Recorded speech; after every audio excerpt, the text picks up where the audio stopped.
Hello everyone and welcome to my last ever Spelunky video. It's a little bit different, as you can see. Look, it's different. I haven't played this version, oh god, that music, of Spelunky for a while, and so I've developed all kinds of bad habits from playing the other version, which in some ways is harder and in some ways is easier. So this could all end very quickly and in disaster. There's a few minor problems with Spelunky, old Spelunky's controls that sometimes relate to jumping and hanging on to things, and that can be a real problem in some of the jungle levels where you really don't want to fall on spikes. Haven't played this for a long time, so this is very interesting for me. I've made 30 videos talking about things which I'll be honest with you, that's a phrase that I overuse. It's all a bit strange now. I didn't really expect things to go the way that they did.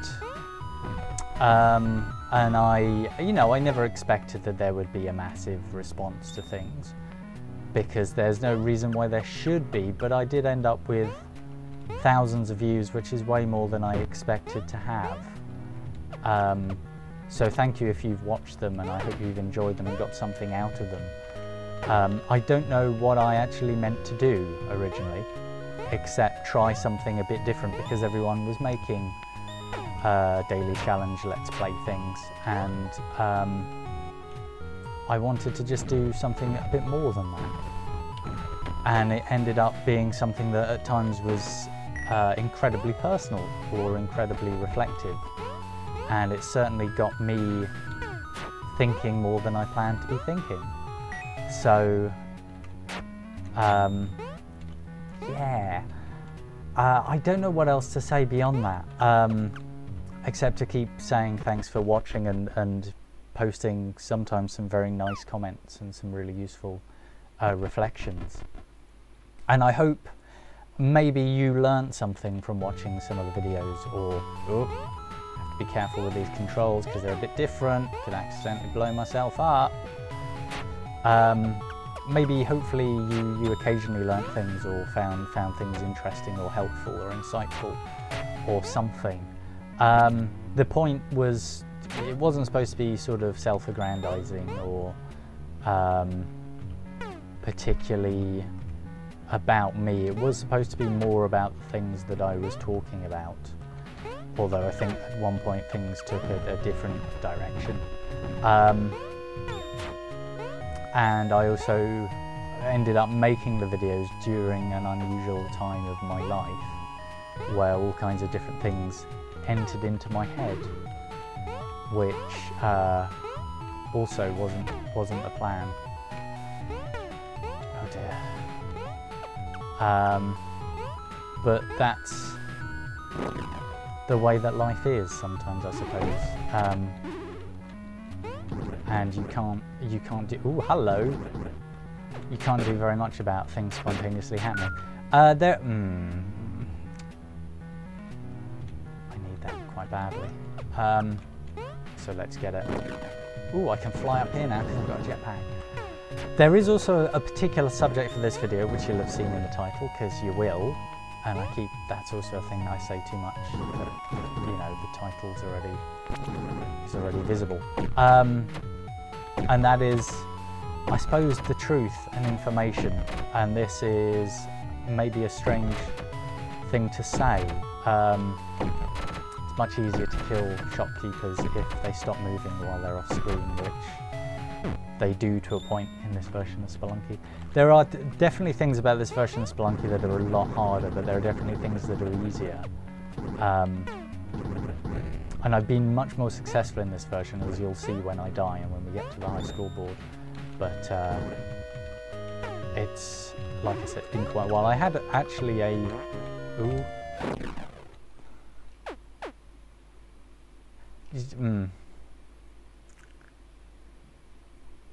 I didn't need to go back there. I could have just gone back the other way, but then because of the bomb, because I thought actually I have time. But you don't have time, because the bombs in this version of Spelunky in chests go off quicker.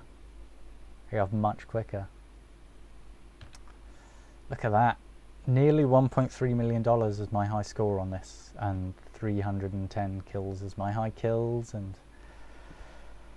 all those games and only 4 wins, which also is moderately representative. I used to have a modified version of this that I had on a USB where I changed all the sounds. All the sounds are OGS and WAV files. Ah, it's not over yet, is it? Ah, don't get rid of me that fast. But I don't appear to have that version anymore. I think the USB was actually lost while I was travelling, and it was almost certainly went missing during some kind of airport security nonsense where they make you do a lot of stupid things in case there's a bomb in your nose or something, and everyone just has just really annoyed. The legacy of international terrorism is just mass annoyance, tiny things. So yeah, truth and information.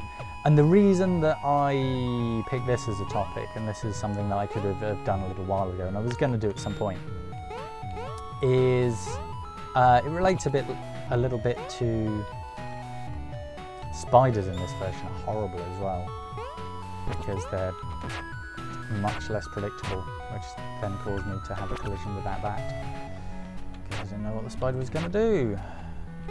Oh, this is a problem.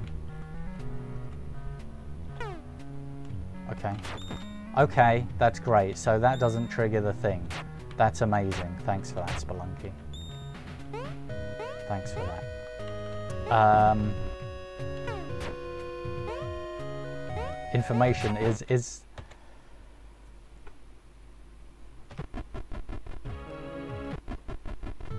so what I was going to talk about was how that has always been kind of a big deal to me and very interesting. I've always been interested in stories, and as I did in one of the previous videos,